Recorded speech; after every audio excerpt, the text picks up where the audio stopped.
अगर आपने हमारे चैनल फोकस 24 टीवी को सब्सक्राइब नहीं किया तो प्लीज बेल आइकॉन को दबाएं और हमारे चैनल को लाइक एंड शेयर करें। हर खबर ਨੂੰ ਜਾਣਨ ਲਈ ਤੁਹਾਨੂੰ सब्सक्राइब करना पड़ेगा साडा चैनल फोकस 24 टीवी। कोई बिजनेसमैन भारत की संस्कृति के लिए कुछ कर रहा है, पता कर लेना। भंडारे लगाने धर्म की रक्षा नहीं होता है।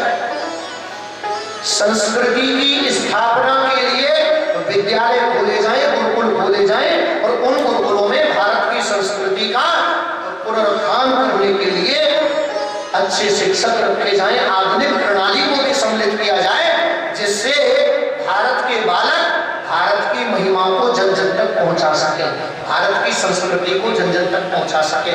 सच्ची सेवा होगी कि आधुनिक भारत को प्राचीनता से जोड़ करके और विश्वगुरु बनाने की दिशा में प्रयास किया जाए। बंधुओं, आइए भगवान के परम प्रिय मित्र सुदामा जी उनकी कथा को श्रवण करें। कृष्णस्यासीत् सखा कश्चिद् ब्राह्मणो ब्रह्मवित्तम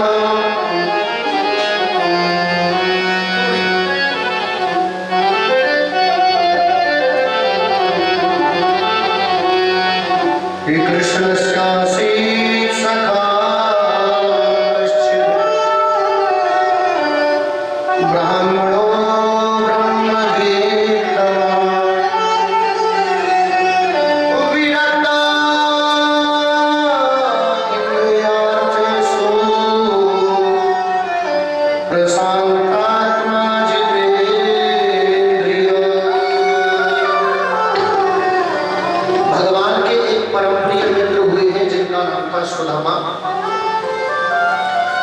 सुदामा शब्द का मतलब है सो माने सुंदर और गामा माने बुद्धि। सुंदर बुद्धि किसे कहा जाता है? जो संस्कारी हो और परमात्मा के चरणों में लगी रहती है। सुदामा जी महाराज की भगवान कृष्ण से मित्रता हुई उज्जैनी नगरी में, गुरुकुल में, शांतिवन गुरु का गुरुकुल था, वहां पर दोनों ने एक ही गुरुकुल से शिक्षा प्राप्त की। जब शिक्षा पद्धति ऐसी होती है ना, जहां राजा का और गरीब का बेटा एक ही विद्यालय में पढ़े तो समझ लेना वहां शिक्षा में कभी भेद नहीं हो सकता है। वहां सुदामा भी पढ़ते हैं और वहां कृष्ण भी पढ़ते हैं। बंधुओं, एक समय की घटना है, ऐसा कहते सुदामा के पैर में कांटा लगा, सुदामा उस कांटे को निकाल नहीं पाए। कोई निकालने वाला भी कोई दिखाई नहीं दिया तो भगवान कृष्ण को याद किया। भगवान को जब पुकारा तो भगवान आ गए। भगवान ने सुदामा के पैर का कांटा निकाला। हे भक्त चिंता दूर कर, मैं तो तेरे पास हूं कि तूने बुलाया प्रेम से, अरे मैं तो तेरा दास हूं।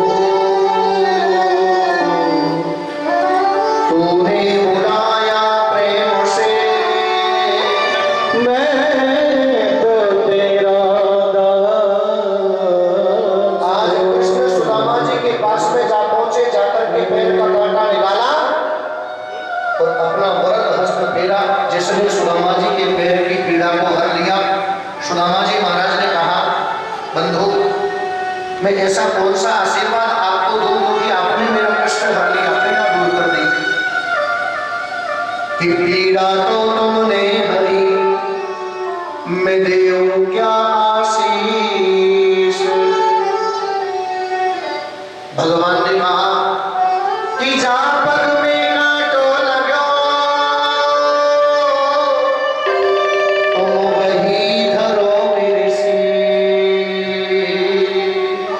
जा पग में कांटो लगो, वही धरो मम शीश, वही धरो। भैया, आपके जिस पैर में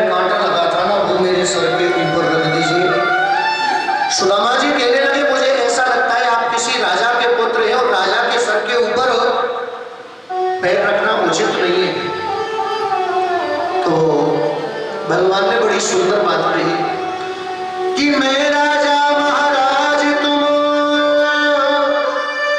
फिर काहे बात की लाज।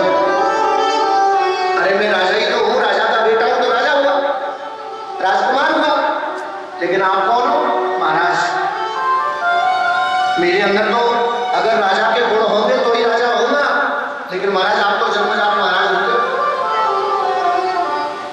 लेकिन जो दुख देखे विप्र को वो राजा नहीं यमराज।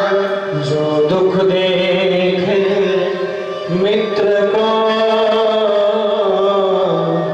वो राजा नहीं यमराज। आज दोनों की इन्हीं विचारों के कारण मित्रता हो गई। एक समय ऐसा भी आया, सुदामा जी महाराज पाठ भूल गए। सुदामा जी को दंड मिला, जाओ वन से लकड़ियां लेकर के आओ। भगवान कृष्ण जो चारों वेदों के ज्ञाता हैं, उन्होंने भी अपना पाठ भुला दिया। क्यों? क्योंकि मित्र कष्ट में रहे और मैं गुरुकुल में रहूं, ये ठीक नहीं है। चार वेद कंठस्थ मोए तो हूं तो होए रस भंग, मैं अपनो पाठ भुलाए के जाऊं सुदामा के संग। सुदामा के साथ चल दिए। गुरु माता जी ने 4 मुट्ठी चने दे दिए, भैया भूख लगे तो खा लेना। ये वन में गए, सूखी सूखी लकड़ियां तोड़ी, गट्ठर बनाई, सर पे रख लिए, लेकर के चले।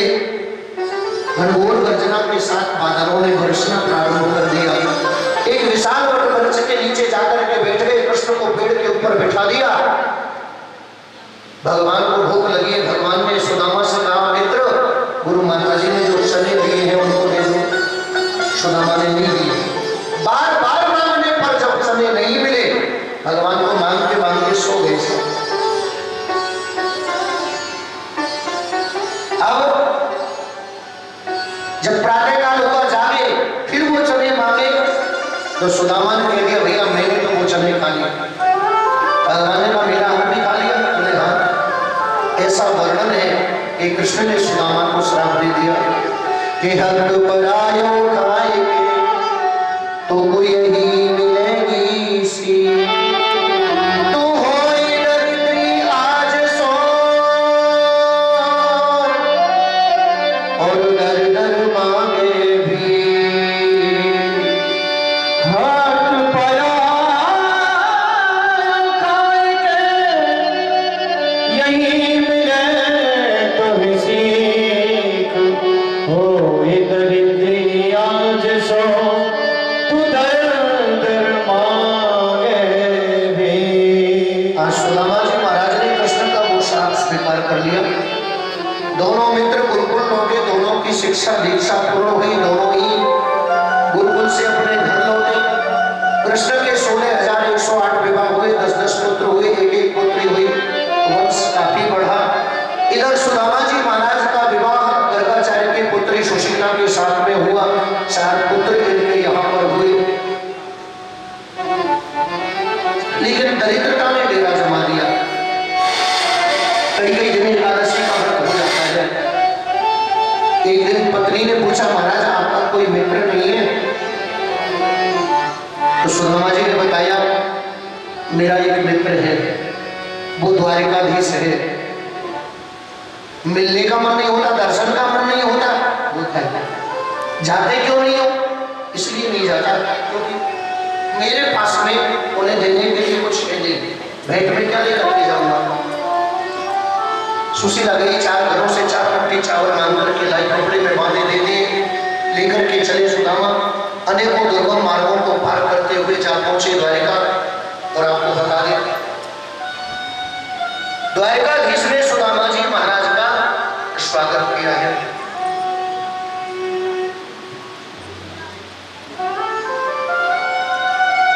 आज द्वारपाल ने जैसे ही जाकर के भगवान को संदेशा दिया,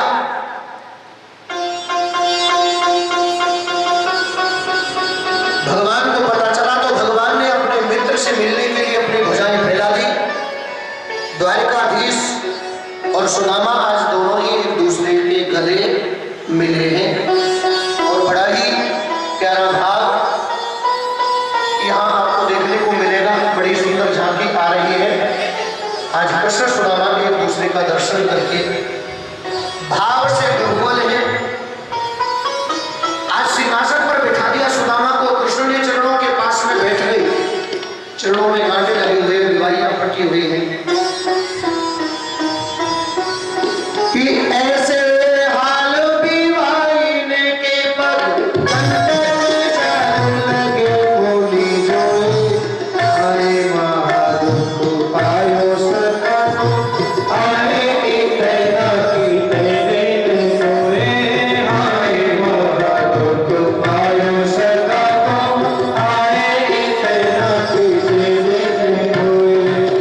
कृष्णदामा की दीन दशा,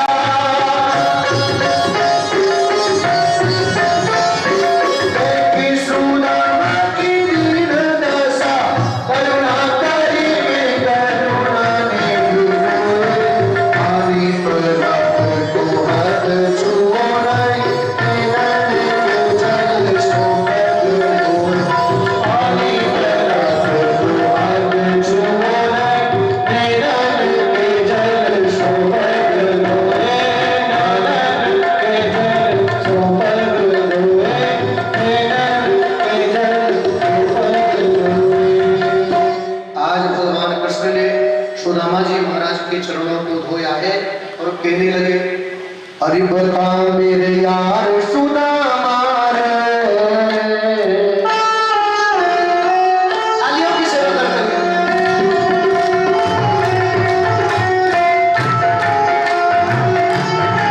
श्रेया है।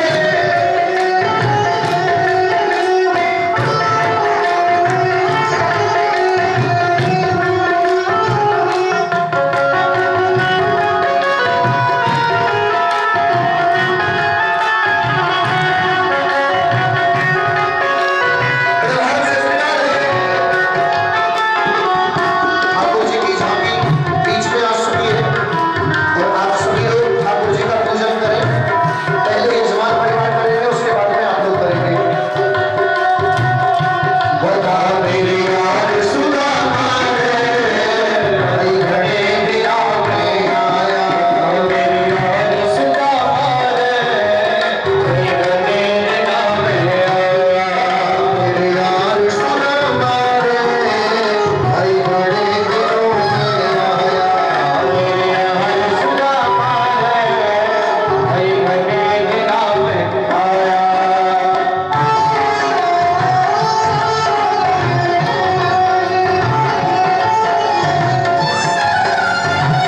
रे बालक हर जगमाया करता, रोज खेल के जाया करता, बालक हर जगमाया करता, रोज खेल के जाया, कोई तकरार सुदामा रे, कोई भले दिना में आया, कोई तकरार सुदामा रे, कोई भले दिनों में आया, मेरे यार सुदामा रे, कोई भले दिनों में आया। श्री भक्तों को पूजन करना है। उस यजमान परिवार के बाद द्वारकाधीश और श्री सुदामा जी महाराज का पूजन करेंगे। जो सुदामा जी महाराज भगवान द्वारकाधीश का पूजन करते हैं, उनके घर में गरीबी, दरिद्रता आदि आदि गृह क्लेश आदि सभी दूर चले जाते हैं, भाग जाते हैं, धन की कमजोरी दूर होती है। तो आइए सुदामा जी का पूजन करें। जैसे सुदामा जी को भगवान ने एक इंद्रधनुष से एक राजा बना दिया, ऐसे ही आप सभी की सभी मनोकामनाओं से बात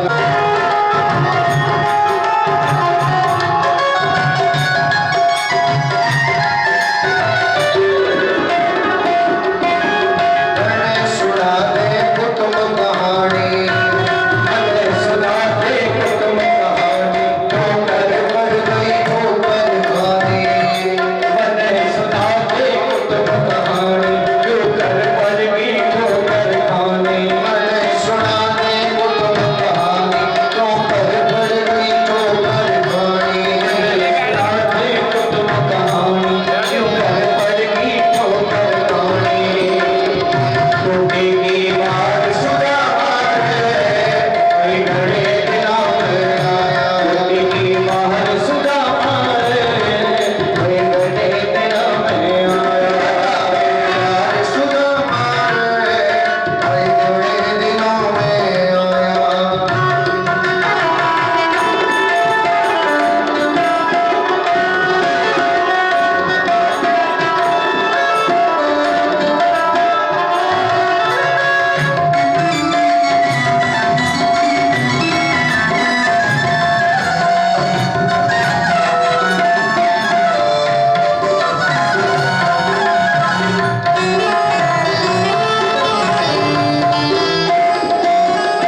भगवान ने परोक्ष में तो कुछ नहीं दिया, प्रत्यक्ष में तो कुछ नहीं दिया, परोक्ष में सब कुछ दे दिया। सुदामा जी महाराज उस समय के लौटे और उसके बाद में भगवान ने द्वारिका में रहते हुए अनेकों लीलाएं की। शिशुपाल, दंतवक्र, शालो, विदुरथ इन सबका वध किया। धीरे धीरे करें। देखिए सुखदेव विदाई अभी 2 मिनट बाद में होगी। सभी लोग सुखदेव जी का पूजन बाद में करेंगे। पहले कृष्ण सुदामा जी का आप लोग पूजन करें। और मैं आपके भाव को समझ रहा हूँ और मुझे लग रहा है थोड़ा सा समय ज़्यादा भी हो गया है, तो मात्र 5 मिनट का समय और दीजिए। उसके बाद में आप सभी लोग खड़े होकर के ब्राह्मणों का भी पूजन करेंगे, भागवत जी का भी पूजन करेंगे, सुखदेव जी का भी पूजन करेंगे। और भोग लग चुका है। आइए कथा को थोड़ा विश्राम स्थल तक पहुंचाएं। मात्र 5 मिनट लगेंगे। उसके बाद में आप सभी लोग फूलों की होली भी ठाकुर जी के साथ में मिलेंगे। गुरु गोविंद भगवान की बदुओं श्रुतियां मेरे कहकर के रह जाती है और मार्कंडेय उपाख्यान आता है जिसके माध्यम से हमें प्रेरणा मिलती है। हम अपने से बड़ों का सम्मान करें। श्रीमद् भागवत महापुराण के 10वें स्कंद का विश्राम होता है। 11 स्कंद में 31 अध्याय जिनमें सबसे पहले निमि सिद्धेश्वर सम्मान प्रारंभ होता है और निमि सिद्धेश्वर सम्मान के माध्यम से पूरे संसार के लिए अध्यात्म का ज्ञान दिया जाता है। निमि जी महाराज के जो प्रश्न थे उन सब प्रश्नों का उत्तर दिया गया है। योगेश्वरों ने कहा, 9 योगेश्वर थे, तभी हरि अंतरिक्ष प्रवृत्त विपद। उसके उपरांत दत्तात्रेय उपाख्यान आता है जिसमें 24 गुरुओं की कथा सुनाई जाती है। मानव अपने जीवन के कल्याण के लिए गुरु बनावे। दीक्षा गुरु तो एक ही होते, लेकिन शिक्षा गुरु कितने भी हो सकते हैं। उसके उपरांत सुखदेव जी ने राजा परीक्षित को आत्मा परमात्मा के विषय में बताया और समझाया। राजन, आत्मा अजर है, अमर है, आत्मा को कोई मार नहीं सकता है। और राजा परीक्षित आज सुखदेव जी के द्वारा दिए हुए ज्ञान से बड़े प्रसन्न हैं। और बंधुओं, इधर भगवान कृष्ण के वंश को संतों का श्राप लगा। भगवान के पुत्र शांतों को स्त्रियों जैसे वस्त्र पहना करके ले गए, पेट में कुछ कपड़े बांधे और पूछने लगे कि इनके पेट में क्या है, पुत्र है या पुत्री है। तो उन्होंने, संतों ने जवाब दिया, न पुत्र है न पुत्री है, इसके पेट में निकलेगा मूषक। जनयिष्यति भो मन्नान मूषलम पुनर्नाशनम, ये आपके गुण का विनाश करने वाला मूषक पैदा करेंगे। वस्त्र हटा करके देखा गया, मूषक निकला, उसका चूर्ण चूर्ण करवाया, समुद्र में फेंकवा दिया और कुछ एक लोहे का टुकड़ा बचा, उसे समुद्र में फेंकवाया। मछली उसे निकल गई, मछली को मछुआरों ने पकड़ा, बाजार में बेचा। एक व्याध था जिसका नाम जरा था, उसने उस मछली को खरीदा। मछली के पेट से वो लोहे का टुकड़ा निकला तो उन्होंने अपने बाण के नोक में उसे लगा दिया। बंधु, जब सूर्य ग्रहण का अवसर आया, प्रभास क्षेत्र में भगवान अपने पूरे परिवार को लेकर के गए। केवल स्त्रियां वहां नहीं है और जाकर के वहां को दान पुण्य सत्कर्म किए। द्वारिका वासियों ने प्रभास क्षेत्र में तीर्थ स्थल में जाकर के भी मदिरा का पान कर लिया और मदिरा का पान करके एक दूसरे को अपशब्द कहने लगे, कटुवचन कहने लगे, दुर्वचन कहने लगे, लड़ाई झगड़ा हो गया। मूषक के चूर्ण से जो घास पैदा हुई थी एक दूसरे में मारने लगे, मृत्यु को प्राप्त होने लगे। दाऊ दादा ने पूछा, भैया ये सब क्या हो रहा है? भगवान ने कहा, हमारा अपने धाम जाने का समय आ गया है।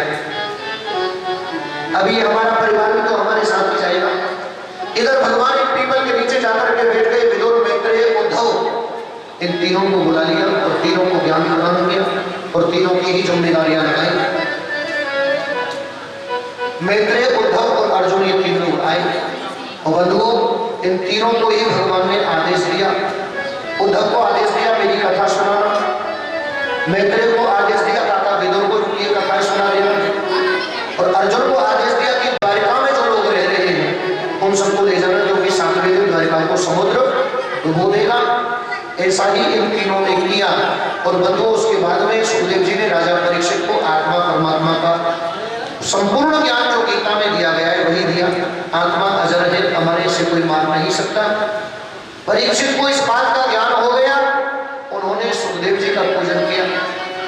आइए अब हमारा यजमान परिवार और आप सभी लोग सुखदेव जी का पूजन करेंगे और हमारे पंडित जी कन्हैया जी सुखदेव जी का पूजन करवाएंगे। सभी लोग खड़े होकर के धीरे धीरे सुखदेव जी का पूजन करें। और मैं निवेदन से मॉडल टाउन में दुर्गा माता मंदिर में भी भागवत कथा का आयोजन है। जिन माताओं को, बहनों को, बेटियों को कलश उठाने हैं, आप वहाँ भी कलश उठा सकते हो। अगर वंचित रह गए हों तो आप लोग वहाँ कलश उठा सकते हैं। और कई लोगों की भावना होती है कि महाराज हम भी कथा कराएं, तो मैं आपसे निवेदन कर दूं, देखो पर्सनल कथा कराएंगे तो बड़ा खर्चा आता है, वो खर्चा हमारे यजमान परिवार को, इसके हिसाब को आप पूछ सकते हो। लेकिन मेरी और पवन जी की आज बात हुई तो उनसे परामर्श हुआ, बातचीत हुई, तो हमने एक सुझाव उनको दिया है। अगर आपको अच्छा लगे तो बहुत बढ़िया बात है, नहीं लगे तो भी अच्छी बात है। तो वो विचार है, वो विचार ये है कि आप 4 से 10 लोग अपना 11,000 21,000 जो भी ज़्यादा हो जाए तो 11 रख लेना, कम हो तो 21-30,000 रुपये इकट्ठे लो। और इकट्ठे करने के बाद में 5-10 लोग समिति बना करके आप लोग ये आयोजन अलग अलग नहीं करा सकते हो तो एक साथ कराएं। और आपके लिए फिर फूल पाठ करने वाला एक ब्राह्मण वो आपके लिए आएगा, क्योंकि भागवत में प्रवचन तो होते होते लेकिन मूल पाठ विशेष होता है। तो ये प्रोसीजर ठीक रहेगा, वजन भी सबके ऊपर ज्यादा नहीं पड़ेगा और कथा भी हो जाएगी प्रेम से।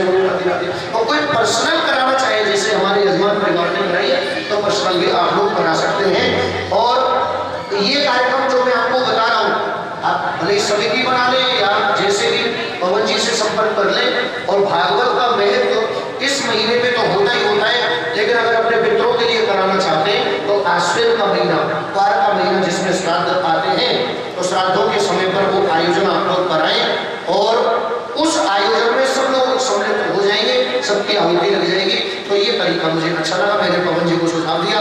अब आइए आगे की जो भी व्यवस्थाएं हैं वो हमारे पवन जी और नवनीत जी बताएंगे। और हमारे कन्हैया जी धीरे धीरे सबसे सुखदेव जी का पूजन कराते रहे। यजमान जी भी पूजा जिसने भी महाराज जी को जो विदा देनी है, व्यास विदाई है और सुखदेव पूजा है। सुखदेव जी में जो भी दक्षिणा चढ़ानी है वो चढ़ाएं, और जो महाराज जी को वस्त्र जो भी देना चाहते हैं दक्षिणा, वो महाराज जी को एक करके सुखदेव पूजा के बाद महाराज जी को देते जाएंगे। उसके बाद अपने अपने स्थान पर पीछे चलते चले जाएं। सबसे पहले सुखदेव पूजा, फिर महाराज जी की विदाई और हमारे घर में भैया की। सबसे पहले यजमान परिवार पूजन करेंगे, उसके उपरांत पर आप सभी लोग कहते हैं वेद विप्र गुरु ज्योतिषी मान्य और नपरासी। ऐसा रामायण में श्री तुलसीदास जी ने लिखा है कि यदि हमारे घर कोई ब्राह्मण आए या हम किसी ब्राह्मण से कथा कराएं, कथा श्रवण करें या अपने घर भोजन करें, अन्य प्रकार की लीला आप यदि ब्राह्मण के द्वारा सुने तो यही तो कम करना चाहते हैं। यदि ब्राह्मण के द्वारा हम लोग कथा श्रवण करें तो नियम बनता है कि उसको विदा किया जाए। आज सुखदेव जी की विदाई है, राजा परीक्षित जी ने सुखदेव जी को विदा किया था। ऐसे ही आप सभी परीक्षित रूप में हैं, श्री व्यास जी महाराज सुखदेव रूप में यहाँ विराजमान है, इनकी विदाई हो रही है, भागवत जी की विदाई हो रही है। आप सभी लोग एक एक करके आए, भागवत जी को, सुखदेव जी को, व्यास जी को विदाई करें, सभी ब्राह्मणों की विदाई करें, क्योंकि जिनके मुख के द्वारा आप सभी लोगों ने जो भी श्रवण किया है, आप सभी लोग उनको विदा करके, और कल के विषय में आप सभी लोगों को श्रवण कर ही चुके हैं। कल यहाँ पर भंडारे का भी आयोजन है और प्रातःकालीन वेला में हवन का भी आयोजन यहाँ है। तो आप कल भी यहाँ भंडारे के लिए सभी सादर आमंत्रित हैं यजमान परिवार की तरफ से। जो भी भक्तजन कथा श्रवण करने आए हैं वो सभी भंडारे के लिए जरूर पधारें। और कल से ही दूसरी कथा प्रारंभ हो रही है मॉडल टाउन में। कल वहाँ कलश यात्रा है प्रातःकालीन वेला में। सभी एक चीज का ध्यान है, जिन्होंने कलश उठाया था उनका हवन में आना अनिवार्य है और सुबह पूरे 7 बजे हम हवन स्टार्ट कर देंगे। तो सभी से अनुरोध है कि 7 बजे पूरे मंदिर में आप आ जाइए और हवन में बैठ के सामने तो ये पूर्ण आहुति में, जिससे जो ये फल प्राप्त हो आपको कथा का, वो आपको कलश के द्वारा ही होगा। और कलश आपकी जो पूजा है वो पूर्ण संपूर्ण तभी होगी जब आप कलश के हवन में बैठोगे। तो सभी 7 बजे फिर से 7 बजे मंदिर में आ जाए। जय श्री राधे। आइए ब्राह्मणों का पूजन करें और व्यास जी का पूजन करें और भजनों का भी साथ साथ आनंद लेते रहें।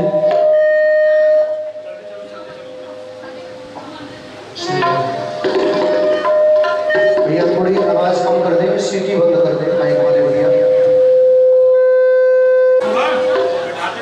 कि करता करे न कर सके गुरु किए सब हो।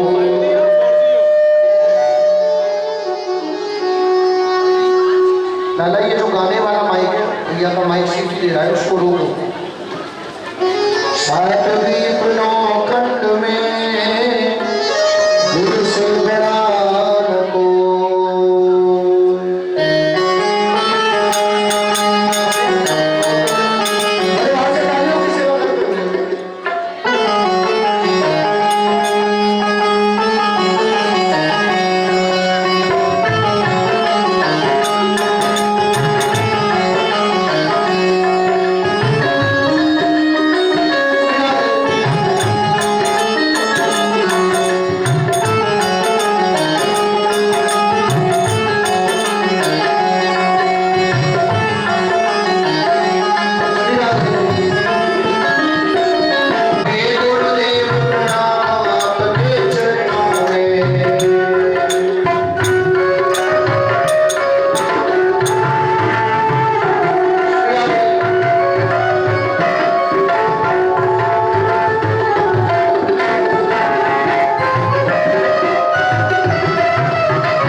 अरे वहां से तालियों की सेवा करते हैं।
अगर आपने हमारे चैनल फोकस 24 टीवी को सब्सक्राइब नहीं किया तो प्लीज बेल आइकॉन को दबाएं और हमारे चैनल को लाइक एंड शेयर करें।